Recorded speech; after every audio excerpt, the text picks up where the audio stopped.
আসসালামু আলাইকুম everyone, welcome to my channel healthy baby kitchen.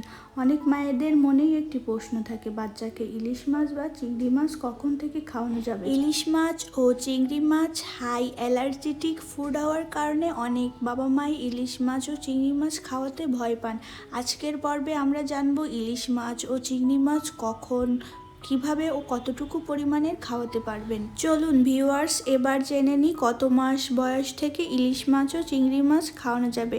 সাধারণত 1 বছর পর থেকেই বাচ্চাদের ইলিশ মাছ ও চিংড়ি মাছ অল্প পরিমাণের দেওয়া যেতে পারে, যদি বাচ্চার কোনো পরিচিত অ্যালার্জির ইতিহাস না থাকে। তবে প্রথমবার দেওয়ার ক্ষেত্রে অবশ্যই সতর্কতা অবলম্বন করতে হবে। চলুন এবার জেনে নিই ইলিশ মাছ ও চিংড়ি মাছ কি বাচ্চাদের জন্য ভালো। ইলিশ মাছে রয়েছে ওমেগা 3 ফ্যাটি অ্যাসিড, প্রোটিন এবং বিভিন্ন পুষ্টিগুণে ভরপুর। এগুলো শিশুর মস্তিষ্কে বিকাশে সাহায্য করতে পারে।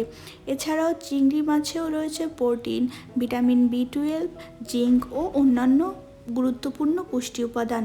তবে যেহেতু কিছু শিশুর ক্ষেত্রে অ্যালার্জি হতে পারে, তাই সতর্কতাভাবে শুরু করা জরুরি। আর অবশ্যই ইলিশ মাছ বা চিংড়ি মাছ খাওয়ালে 3 দিনের রুলস ফলো করে খাওয়াবেন, অর্থাৎ বাচ্চার অ্যালার্জি হচ্ছে কিনা এটা লক্ষ্য করুন। আর একই খাবার দেওয়ার 2 থেকে 3 দিন অপেক্ষা করে দেখুন যে বাচ্চার গায়ে অ্যালার্জির লক্ষণ হচ্ছে কিনা। যদি বাচ্চার শরীরে র্যাশ ওঠে, চুলকানি হয়, ঠোঁট বা মুখ ফুলে যায়, বমি হয়, শ্বাসকষ্ট হয়, তাহলে দ্রুত ডাক্তারের সঙ্গে যোগাযোগ করতে হবে। ইলিশ মাছ ও চিংড়ি মাছ বাচ্চাদের জন্য খুবই পুষ্টিকর খাবার।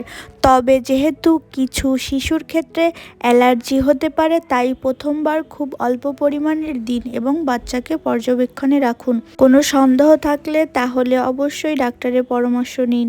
ভিডিওটি ভালো লাগলে অবশ্যই লাইক, কমেন্ট ও শেয়ার করতে ভুলবেন না। নতুন নতুন বেবি ফুড ও শিশুর যত্নের ভিডিও পেতে হেলদি বেবি কিচেন চ্যানেলটি সাবস্ক্রাইব করুন। ধন্যবাদ। আল্লাহ হাফেজ।